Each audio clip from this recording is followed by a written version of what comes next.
Hello students, कैसे हैं आप सब लोग। उम्मीद करती हूँ सब अच्छे होंगे और स्वस्थ होंगे। मैं Meena Rana ICT virtual class में आपका स्वागत करती हूँ। स्टूडेंट्स, हम पढ़ रहे हैं क्लास 7 की हिंदी। हिंदी में हम हिंदी व्याकरण पढ़ रहे थे, जिसमें हमने संधि को शुरू किया था। संधि के भेद हमने पढ़े, जिसमें आपके संधि के 3 भेद आपको बताए और साथ में स्वर संधि के 5 भेद आपको बताए थे। दीर्घ संधि हमने शुरू किया था और इसी को हम आगे कंटिन्यू करेंगे। तो चलिए चलते हैं स्मार्ट बोर्ड पर। चलिए, तो जैसा कि हमने आपको प्रीवियस लेक्चर में बताया था कि संधि के आपके 3 भेद हैं। सबसे पहला आपका स्वर संधि, व्यंजन संधि और विसर्ग संधि। ठीक है, तो स्वर संधि क्या होता है? जब दो स्वरों का मेल होता है उसे आप स्वर संधि कहेंगे। जैसे अ धन अ, दोनों ही स्वर हैं, इन दोनों स्वरों के मेल से इस शब्द में परिवर्तन आया है, इसमें विकार आया है, इसलिए ये आपका स्वर संधि कहलाता है। दया धन आनंद, दयानंद, आ धन आ आपका आ हो जाता है, ये आपका दयानंद। तो दो स्वरों के मेल से एक परिवर्तन आया है इस शब्द में। ठीक है, स्वर संधि के आपको 5 भेद बताए थे। पहला भेद आपने दीर्घ संधि, गुण संधि, वृद्धि संधि, यण संधि और अयादि संधि। तो ये 5 भेद हैं स्वर संधि के। और दीर्घ संधि हमने यहाँ पर शुरू किया था। तो क्या कहा था? ह्रस्व या दीर्घ के बाद, ह्रस्व और दीर्घ स्वर मैं आपको वर्ण विचार में बता चुकी हूँ। तो ह्रस्व या दीर्घ के बाद यदि कोई अन्य ह्रस्व या दीर्घ आए तो दोनों के मेल से दीर्घ हो जाता है। दीर्घ क्या होता है? आ, ई, उ, ये दीर्घ स्वर है। ठीक है, और ह्रस्व क्या है? अ, इ और उ। ह्रस्व और दीर्घ में क्या अंतर होता है? ह्रस्व के उच्चारण में जितना समय लगता है, दीर्घ स्वर के उच्चारण में उससे दुगना समय लगता है। तो देखिए, अ और आ, इस अ को ही हम खींचते हैं तो वो आपका आ हो जाता है, तो हमें जो है दुगना समय उसमें लगता है। ए और ई में क्या अंतर है? ए आप बोलेंगे और उसी ए को आप खींचेंगे तो वो आपका दीर्घ स्वर हो जाता है। ओ और उ में क्या अंतर है? ओ आपका छोटा स्वर है तो वो आपका बड़ा है। छोटा बड़ा का मतलब ये है कि समय ह्रस्व में कम समय लगता है और दीर्घ में उससे दुगना समय लगता है। और प्लुत स्वर, जो कि हम हिंदी में प्रयोग नहीं करते हैं, संस्कृत भाषा में उसका प्रयोग किया जाता है। प्लुत स्वर में और ज्यादा टाइम लगता है, उसको हम और लंबा जो है उसे खींचते हैं, तो प्लुत स्वर वो आपका हो जाएगा। ठीक है, तो यहाँ पर हमने आपको 2 उदाहरण से आपको बताया था। साथ में अब एक और हम उदाहरण पढ़ेंगे, सीमा धन अंत। चलिए, तीसरा उदाहरण यहाँ पर, सीमा धन अंत। ठीक है, तो अब यहाँ पर क्या करेंगे आप? अंतिम प्रथम शब्द के अंतिम वर्ण और द्वितीय शब्द के प्रथम वर्ण को जोड़ेंगे। इन दोनों की संधि होनी है और परिवर्तन भी यहाँ पर आएगा। तो माँ धन अ को कर दीजिएगा, अंग की मात्रा आप छोड़ दीजिए। ठीक है, तो माँ से आपने स्वर निकाल देना है, तो इससे स्वर आ का आएगा। माँ में आ का स्वर है तो धन अ, और आपने क्या कहा? आ धन अ क्या होता है? आ धन अ भी आपका आ ही होता है। तो म हलंत के साथ धन इसमें क्या आ जाएगा? आपका आ, और ये फिर से क्या हो जाएगा? माँ। तो अब इसका संधि क्या हो जाएगा? सी माँ, और देखो अंक की मात्रा छोड़ दी थी वही, तो उसको फिर लगाएंगे सीमांत। ठीक है, तो इस तरह से पहले उदाहरण में आपने क्या देखा कि अ और अ जुड़ रहा है। दूसरे उदाहरण में आपने देखा अ धन आ जुड़ रहा है, उससे भी आपका आ हो जाता है। और तीसरे उदाहरण में आपका पहले आ आया और फिर आपका अ आया है। ठीक है, एक और उदाहरण लेंगे और फिर हम आगे इसको। तो यहाँ पर जैसे आपका विद्यालय, विद्या धन आलय,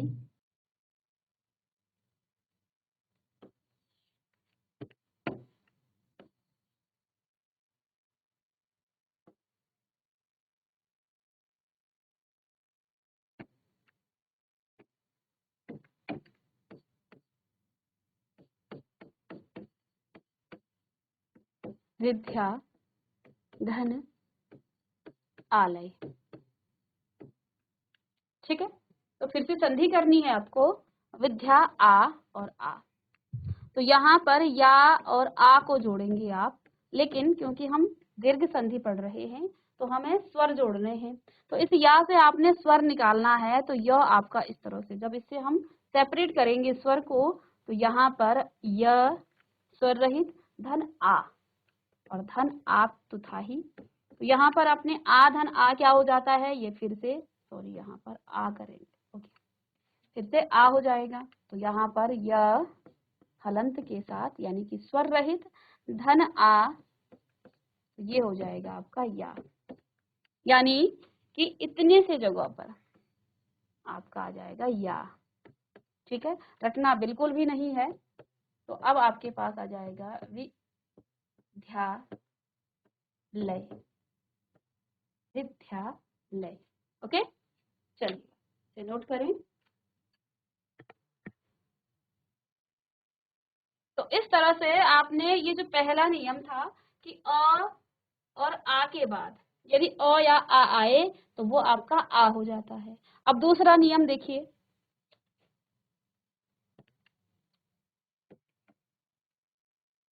इसी में दीर्घ संधि में यदि इ या ई के बाद यानी कि उसमें जोड़ेंगे आप, ए या ई आए,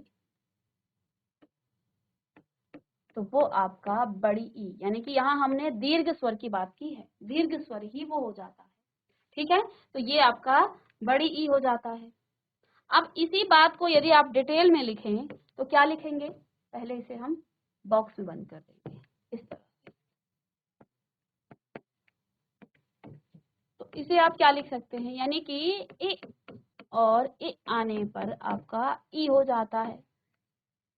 दूसरा, ए और बड़ी ई आने से भी आपका बड़ी ई हो जाता है। और ए धन, अब ई से जोड़ेंगे, ए धन ए आपका फिर से बड़ी ई हो जाता है। और चौथा, यहाँ पर बड़ी ई और बड़ी ई अगर आए तब भी आपका बड़ी ई हो जाता। अब शुरू में जो नियम आपको बता रहे थे ना, जहां पर आपको समझ में नहीं आ रहा था कि ये और आ जोड़ने से जो आपका आ कैसे आ गया है, तो ये नियम आपको ऐसे ही धीरे धीरे हम जिस भी भेद को पढ़ेंगे स्वर के, आपको ऐसे पता चल जाए। ठीक है, तो इन 4 नियमों को लिखिएगा। अब शॉर्ट में मैंने ऐसे लिख दिया है कि ए या ई के बाद यदि ए या ई आए तो वो हमेशा ई हो जाता है, और इस बात को आप शॉर्ट में ऐसा लिख सकते हैं। चलिए इसका भी एक उदाहरण यहाँ पर हम कर लेते हैं। जैसे अभिधन इष्ट है, जैसे अभिधन इष्ट है, पहला उदाहरण अभिधन इष्ट, अभिधन इष्ट। चलिए अब हम जब संधि करते हैं तो हम क्या कहते हैं कि प्रथम शब्द के अंतिम वर्ण और द्वितीय शब्द के प्रथम वर्ण की संधि होती है, अर्थात भी धन ई। अब देखिए जब आपकी प्रैक्टिस हो जाएगी तो आप तुरंत भी से स्वर निकालेंगे सीधे, लेकिन मैं यहाँ आपको डिटेल में समझाऊंगी ताकि आप जो है इसको अच्छे से आपकी प्रैक्टिस हो जाए। तो भी से फिर से आपने स्वर निकालना है, तो भ आपका स्वर रहित हो गया और इसमें आपने इ धन ई, तो ए धन ई भी आपका क्या हो जाता है, फिर से बड़ी ई। और जब इस भ में आप बड़ी ई जोड़ेंगे तो ये आपका हो जाएगा भी, यानी इतनी से जगह पर आप भी रखेंगे। तो बाकी शब्दों में कोई, बाकी वर्ण में कोई आपको परिवर्तन नहीं करना है, और ऐसे ही रहेगा भी और अभीष्ट। ठीक है, तो ये इसकी संधि हो गई। इसी का दूसरा उदाहरण आप यहाँ पर देख सकते हैं, प्रतिधन इच्छा,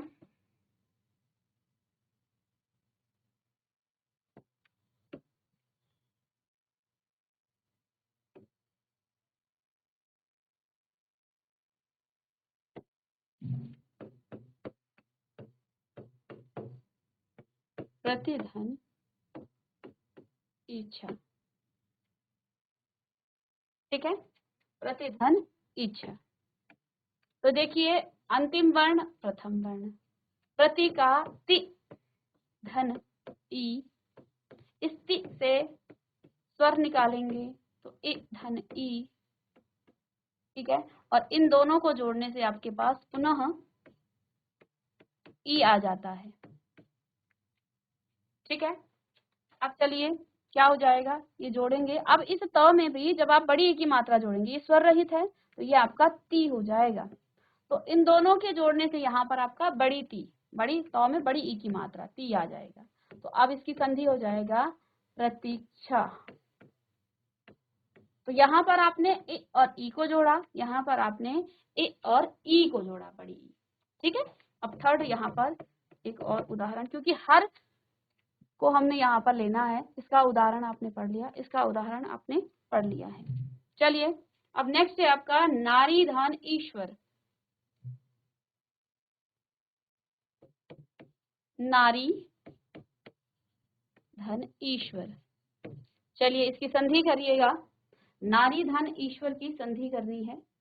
चलिए नारी का, अब सीधे आपको इतनी प्रैक्टिस हो गई है कि अब आप नारी को री नहीं जोड़ेंगे, बल्कि इससे सीधे आप स्वर निकालेंगे। अब चलिए एक दो बार फिर से कर लेते हैं। री धन ई, और जिस री से आपने यदि स्वर निकाला तो ई धन ई।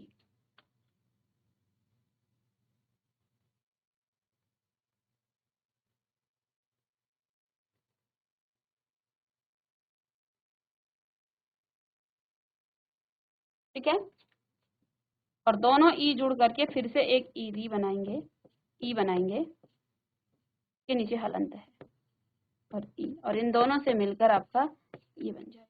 तो अब आपके पास क्या हो गया है, नारीश्वर। नारी धन ईश्वर यानी कि नारीश्वर। तो इस तरह से आप संधि करेंगे, इस तरह से संधि होगी। और नेक्स्ट इसी का उदाहरण, देवी धन इच्छा या सती धन इच्छा।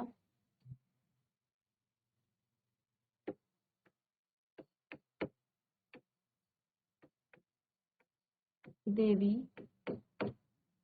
धन इच्छा।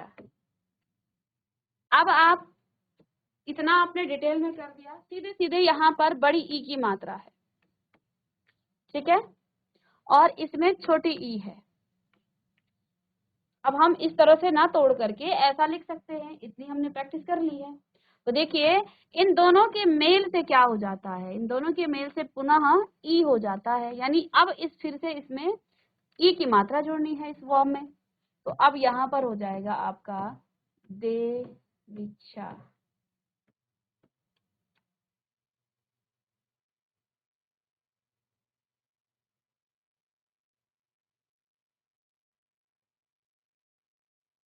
तो देवीक्षा। इसी प्रकार से अन्य यहाँ पर आपको दिखेंगे, जैसे रवि धन इंद्र है। तो रवि धन इंद्र के मेल से आपका रविंद्र बना।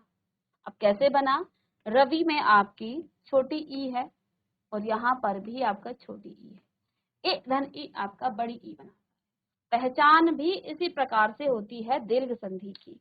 इससे पहले हमने क्या कहा कि अ या आ के मेल से आ हो जाता है।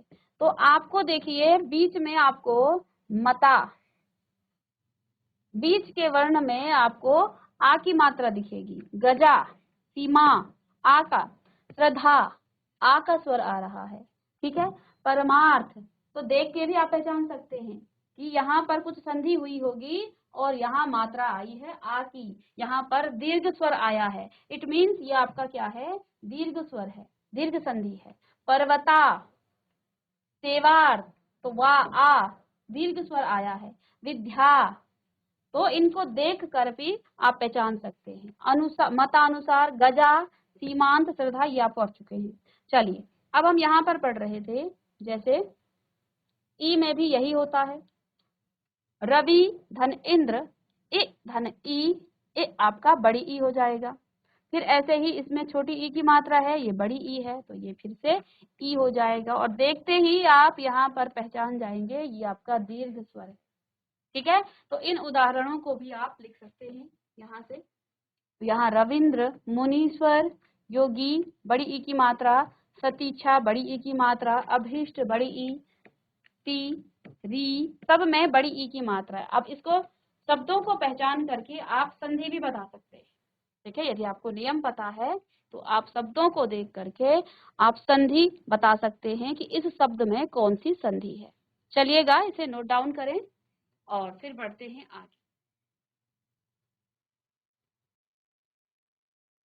इसी में तीसरा आपका नियम है, यदि ओ या बड़ी ऊ के बाद क्या आ जाए, ओ या बड़ी ऊ आ जाए तो आपका बड़ा ऊ ही हो जाता है। ठीक है ना। और इसी बात को आप डिटेल में यदि लिखना चाहें तो फिर आप क्या लिख सकते हैं कि ओ धन ओ बराबर ऊ, ओ धन बड़ा ऊ, ये भी ऊ बनाएगा। अब बड़ा ऊ पहले आ गया और बाद में छोटा ऊ आया तब भी बड़ा ऊ हो जाएगा। बड़ा ऊ और फिर से बड़ा ऊ आया तो फिर भी आपका बड़ा ऊ ही हो जाएगा। ठीक है ना। तो ये नियम है।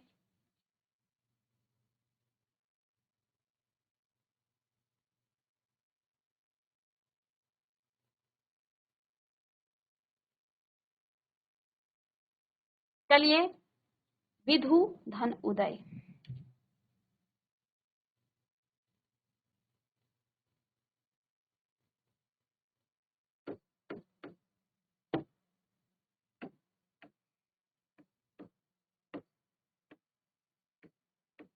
विधु धन उदय। ठीक है। विधु धन उदय, तो विधु और उ को जोड़ना है। यहाँ पर आपका धु धन उ, फिर इससे स्वर निकालेंगे तो ये आपका हलंत के साथ धन उ और धन उ, और उ और उ जोड़ने से आपका उ हो जाता है। ये हलंत के साथ है, सॉरी, ये आपका हलंत के साथ है और यहाँ बड़ा, तो यहाँ पर आपका हो जाएगा अब बड़ा। इस तरह से ध में बड़ी ऊ की मात्रा लग जाएगी, यानी इन दोनों के मेल से आपको क्या मिल गया है, धू। बाकी वर्ण में आपने कोई परिवर्तन नहीं करना है। तो इसका संधि हो गया है विधु गए। चलिए नोट डाउन करेंगे।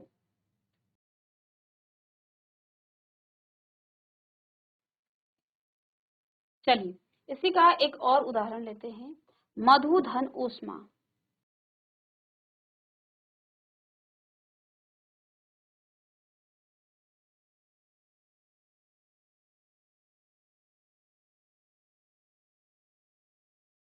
मधु धन ऊष्मा।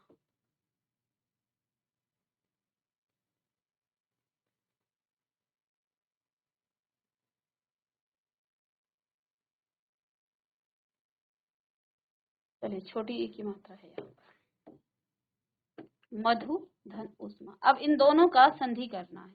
ठीक है, इन दोनों की आपको संधि करनी है। मधु में ऊ, इसमें छोटा ऊ है और जब इससे ऊ अलग करेंगे तो ये आपका हलंत के साथ आ जाएगा। धन यहाँ पर ऊ आएगा और ओ और ऊ आपके पास फिर से ऊ हो जाता है, तो ये आपका धन ऊ, तो हो जाएगा धू। ठीक है, तो इसकी संधि क्या हो जाएगी, अब यहाँ लिख देते हैं, मधुस्मा।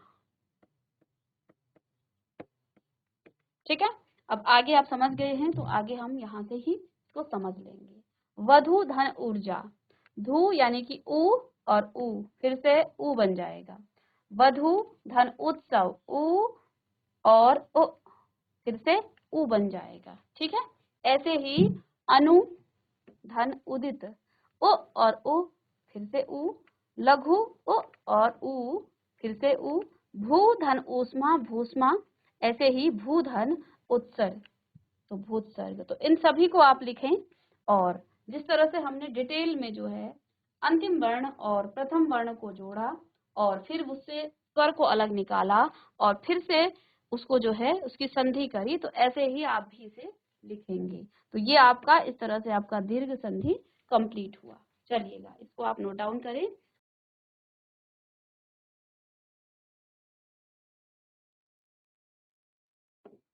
चलिए, तो आज की क्लास में आपने संधि को शुरू किया। संधि के 3 भेद हैं। संधि की परिभाषा आपको लिखाई गई। संधि के 3 भेद स्वर संधि, व्यंजन और विसर्ग संधि। स्वर संधि के भी आपके 5 भेद हैं, जिसमें दीर्घ संधि, गुण संधि, वृद्धि संधि, यण संधि और अयादि संधि। तो हमने आज की क्लास में दीर्घ संधि को पढ़ा। दीर्घ संधि क्या होती है? यदि ह्रस्व या दीर्घ के बाद कोई ह्रस्व या दीर्घ आए तो वो हमेशा दीर्घ स्वर हो जाता है, यही आपकी दीर्घ संधि है। पहचान कैसे करेंगे? दीर्घ संधि में आपका आ आता है, ई आता है और उ आता है। तो अब यदि आपको शब्दों में आ, बीच वाले जो वर्ण है उसमें आ की मात्रा दिखे, ई की मात्रा दिखे या उ की मात्रा दिखे, तो उन शब्दों को सुन करके, देख करके आप पहचान सकते हैं कि आपका दीर्घ संधि है। जैसे मतानुसार, तो यहाँ आ का स्वर आया है, आ का जो है यहाँ पर बीच में आपको स्वर दिख रहा है, तो ये आपका दीर्घ संधि है। ठीक है। ऐसे ही जा, माँ, सब में आपको, तो शब्दों को देखकर भी आप पहचान सकते हैं कि ये दीर्घ संधि है। ऐसे ही अभिष्ट में बड़ी ई की मात्रा है, बीच वाले वर्ण में। प्रतीक्षा में भी ई की मात्रा है, नारीश्वर में भी ई की मात्रा है। तो शब्दों को देखकर भी साथ में संधि कैसे करना है ये तो हमने आपको बता ही दिया है। तो आपको यहाँ पर मैंने होमवर्क दिया है कि आप कुछ शब्द हैं, इनको आप डिटेल में, जैसे हमने इनकी संधि की है उसको आप करेंगे, और नेक्स्ट क्लास में हम गुण संधि को शुरू करेंगे।